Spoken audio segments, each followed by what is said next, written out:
Karena hama itu ada siklusnya, ada umurnya siklusnya, Pak. Oh. Ada masa mengganggunya gitu. Kan kalau di istilah di BPPT mengganggu gitu. Terus bagaimana mengendalikannya? Iya. Kalau kita selalu kimia yang diandalkan, ini alam nanti boleh dikatakan sakit nanti, lebih parah gitu. Betul, betul. Tapi kalau kita caranya menghindar, saya kira ini lebih aman, Pak. Menghindar ya. Menghindar karena tanaman pun ada masa tahan terhadap hama penyakit.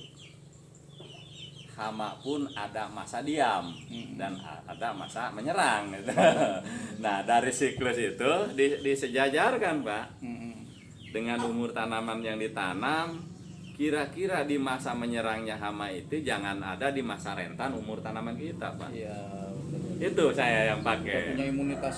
Nah, jadi hama tersebut tidak bisa menyerang ketika ini imunitasnya tinggi, kalau bahasa imunitas di inilah gitu ya.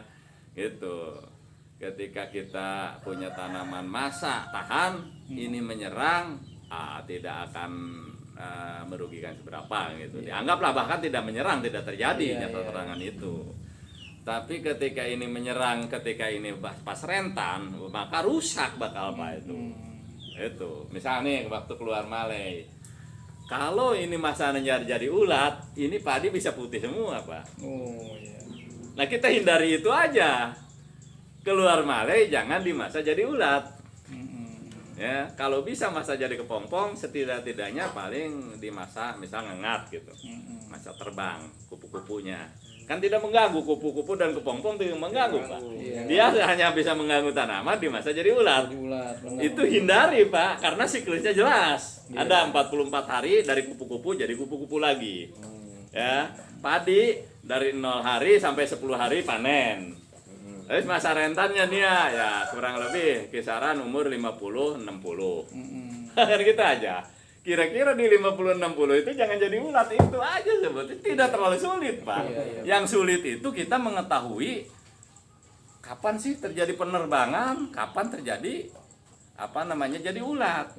Nah, itu justru akan harus ada pengamatan, Pak. Iya, betul. Kalau pengamatan awalnya beres, kesananya selamat, insya Allah gitu. Awalnya, Pak. Nah, kalau itu ada ilmunya nggak, Pak Ji? Pengamatan Ada. Kan dia ada masanya. Dia kan tertarik dengan lampu.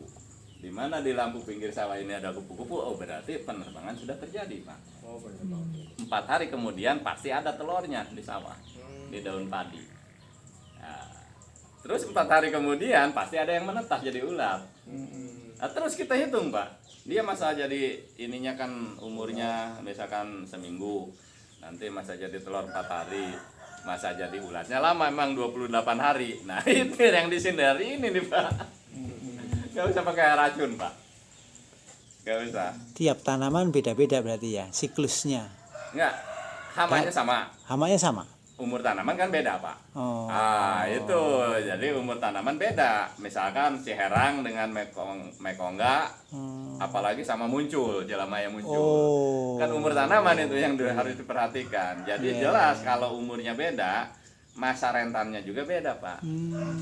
Itu masa rentan. Masa rentan itu kapan? Masanya nggak, Pak Ji? Oh, ini masanya ulat. Sekarang ada masanya? Ada. Bulan-bulan, pakai bulan? Ada. Enggak bukan bulan. Dia lihat dari siklus saja, Pak. Oh iya. Misal diamati nih, sekarang jadi apa nih? Jadi kepompong. Nah, kalau sekarang jadi kepompong umurnya cuma 9 hari, Pak. Perkiraan minggu depan pasti banyak kupu-kupu. Itu sudah kita prediksi, Pak. Ya, minggu depan sudah ada kupu-kupu seminggu berarti. Kemudian ditambah lagi nanti 4 hari sudah ada ulat yang menetas, Pak. Artian kalau di sana nanti 14 hari lagi kisaran padi keluar malai, itu hati-hati. Iya. Oh, malai jadinya ya. Iya, kan masalahnya celakanya di keluar malai, Pak. Malai ya. Di Sundap itu kita masih gampang. Dibeluk sih, tidak ada jampenya lagi nih kalau udah putih, Kak. tidak bisa ngurangi gitu. Tidak ada lagi pertumbuhan gitu. Tidak ada lagi. Kalau sundep masih bisa lah. Nanti kalau ini rusak, dia bisa ada masa dari vegetatif ke masa generatifnya tumbuh. Kalau ini udah malainya putih, udah nol, Pak. Sebetulnya itu kalau kita itu sepakati, dorong oleh pemerintah, pelajarkan itu, Bisa menyelamatkan ya. dari satu hama kita sudah selamat, Pak. Tidak usah pusing. Ini menarik juga Pak, sebenarnya Bapak tahu juga jangan-jangan. Nah, ini ngobrol aja Pak, saya tidak sekolah ya. Kan harus dilihat secara keseluruhan Pak. Kalau melihat kehidupan secara keseluruhan, ibarat kita melihat komponen elektronik, basis kolektor, emitor, resistor itu harus berfungsi semua. Satu aja tidak berfungsi atau mana yang paling penting tidak berfungsi, itu akan terjadi fatal. Indonesia ini kehidupannya seperti ini Pak.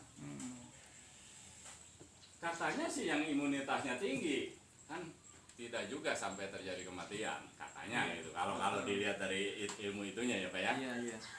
Ya memang satu-satunya Indonesia mah itu Pak. PSBB itu di Indonesia sulit karena karakter orang kita mah, apalagi yang di kampung, ya susah Pak dibilang gimana juga. Terus kita itu bukan orang raja tega sifatnya Pak. Contoh Bapak aja jauh-jauh kan main ke sini di musim begini kan begitu. Itu sifat emang orang kita sudah semua. Apakah lagi di kampung dengan saudaranya Pak? Seperti saya terawih, jaga jarak dan sebagainya. Ya tapi kadang-kadang ya tetap aja Pak. Iya. Memang salah satu itunya, maka saya kemarin bertanya ke orang kesehatan. Sebetulnya kalau katakan orang itu tahan terhadap corona, ya, corona itu, virus itu, dia bisa bertahan hidup enggak pada orang yang tahan? Seberapa lama kalau bisa hidup? Kalau bisa hidup lama, ya ini PSBB nanti percuma Pak, nggak ada akhirnya. Kalau pada orang yang imunnya tinggi, masih dia bertahan hidup. Kalau istilah antrak kan dulu bisa bikin spora sebagai macam Pak. Dia nggak bisa hilang. Nah ini kan bisa nggak bertahan dia? Kalau bisa bertahan di PSBB ini kita sampai kapan Pak? Satu-satunya jalan imunitas. Masalah mati meninggal karena corona ini hanya lagi rame aja. Kalau lagi sudah tidak rame nanti ya ini kan kematian biasa Pak. Menurut saya begitu, karena mati itu aja, mati karena DBD atau mati karena penyakit lain dengan mati karena corona di Indonesia jumlahnya itu enggak yang lainnya. Jangan yang corona aja hitungnya Pak. Jadi terlalu kelihatannya signifikan gitu. Itu banyak rempah, sok para ahli kata saya kan di Facebook bahkan saya dukung. Peneliti itu bahagiakan Pak, karena ini selamat oleh orang satu nih bila ketemu kan begitu, selamat karena yang bagus itu pasti semua akan melaksanakannya. Ini cara PSBB ya, maaf ini bukan ini pemerintah saya Pak ya, kita juga ikut sebetulnya gitu ya, bukan satu-satunya sebetulnya menurut saya. Logika kalau PSBB itu sebenarnya kan itu masa siklus itu sih 14 hari. Jadi kalau orang itu 14 hari PSBB, artinya ketika dia di rumah aja nggak ada gejala apa-apa dan sehat berarti. Nah, tapi kalau ketika 14 hari di rumah, tengahan ada panas apa segala macam, nah ini berarti sakit nih, bisa jadi positif, cek lah ke kesehatan. Itu hanya tujuannya. Iya, tujuannya biar dia memisahkan, tahu mana yang sakit, mana enggak. Nah, tapi betul tadi, kalau ini enggak PSBB kita agak enggak tertib. Kalau udah bisa keluar apa segala macam, akhirnya ya makin panjang. Nggak bisa. Iya. Nggak bisa Pak, karena di sini masih tetap orang dengan memang cara hidupnya orang kita itu seperti ini gitu ya. Jadi pola. Nah ini yang saya tanyakan nih.